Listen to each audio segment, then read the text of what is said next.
What if you could own a franchise that sells sunshine year-round? Palm Beach Tan is the biggest tanning salon brand in America. But despite the hundreds of locations and a membership model that produces steady revenue, I think Palm Beach Tan as a franchise investment is a sunburn waiting to happen. And in this video, we'll walk through the story of Palm Beach Tan and not only discuss why I wouldn't buy a Palm Beach Tan franchise today, but also talk about where in the beauty and aesthetic industries I'm interested in investing my money in 2025 and beyond. And if you're new here, my name is Connor Gross. I'm a multi-brand franchise owner and a franchise consultant who helps entrepreneurs and investors to find the right franchise for them. For access to my library of free resources or to book a free strategy call, click the link in the description. Tanning salons exploded in the US back in the late 80s and early 90s because back then a deep bronze tan wasn't just a summer accessory, it was a full-on status symbol. And indoor tanning beds gave you that look year-round no matter where you lived. So in 1990 in Dallas, Texas, a company called Palm Beach Tan was founded with a simple idea, and that was to make tanning more accessible, more affordable, and more convenient. So think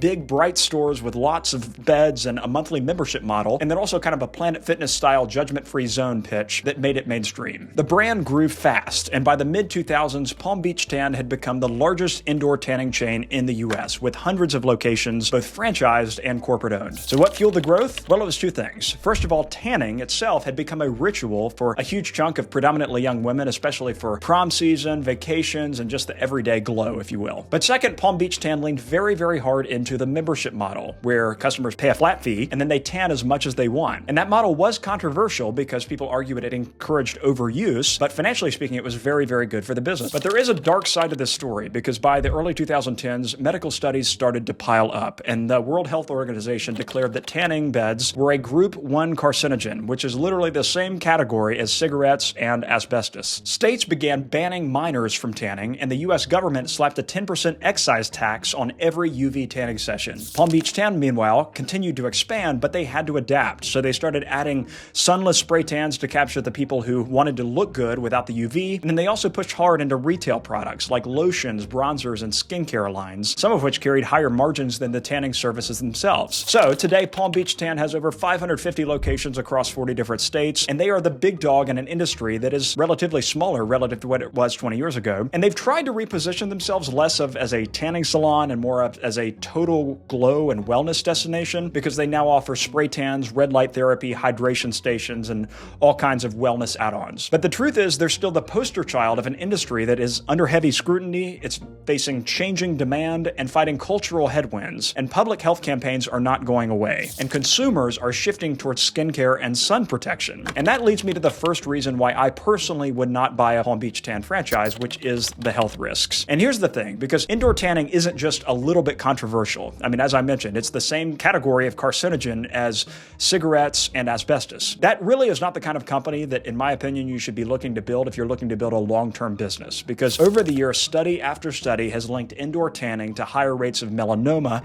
especially when people start tanning young. And the thing is that's exactly the core market that tanning salons targeted for decades. It was teenagers and young adults. And so the fallout from the health studies have been huge because public health organizations run entire campaigns telling people to stay out of tanning beds. And some states have banned minors from tanning completely. And then, as I mentioned, back in 2010, the federal government enacted a 10% tan tax on UV tanning sessions, which was intended to discourage the behavior through policy. And so if you're thinking about what that means for you as an investor, you'd be putting hundreds of thousands of dollars into a business model that is built on something that the medical community is actively trying to eliminate. So it's like buying into a cigarette business in the middle of an anti-smoking campaign. So sure, Palm Beach Tan tries to soften this by offering spray tans and skincare products, but the brand is still rooted in an industry that's fighting against decades of scientific evidence and public health messaging. So to me, that's just not a risk worth taking. And I'm not saying this to try to convey any sense of moral superiority, and certainly not trying to say anybody in this industry is a bad person or intentionally wants people to get cancer, but it's something that's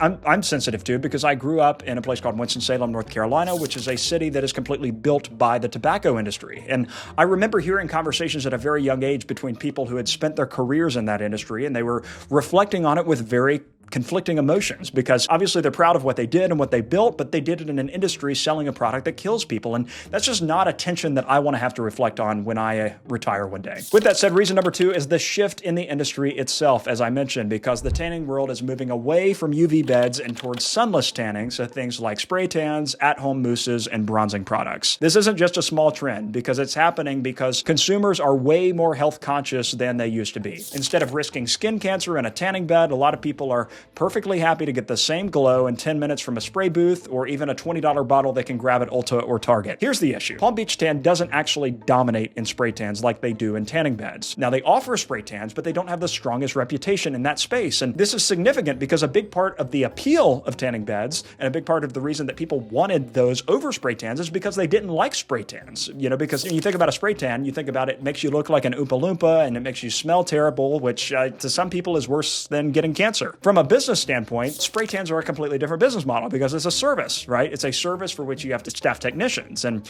I'll talk about it here in just a minute that I actually like the staffing model because a technician can serve customers pretty quickly in a spray tanning business, but nonetheless, it is a service business. You have to staff, and that's just not Palm Beach Tan's core DNA. They built their empire, as I mentioned, on memberships and unlimited tanning bed access. So because I think that the industry's future is in spray tanning, and that's validated by the data, I don't want to invest in a franchise that is still strongest in the part of the industry that is declining, which is tanning beds, right? This is like buying into a blockbuster right as Netflix was scaling up streaming, right? You're on the wrong side of an industry shift, which is not where you'd want to be. So the reason number 3 that I wouldn't buy a Palm Beach Tan franchise is because I personally view their range of services to be very wide, way too wide, and disorganized. Palm Beach Tan has started adding things like saunas, red light therapy, and other so-called wellness services. And on paper, that sounds like a great way to diversify revenue, but the problem is that people don't go to Palm Beach Tan for wellness. They go to Palm Beach Tan to tan. And when you think about the clientele for something like saunas, red light therapy, etc., these are people who are very meticulous about their health. And we've already established that tanning beds are not for people who are meticulous about their health, because anybody who's willing to put their entire body into a capsule that causes cancer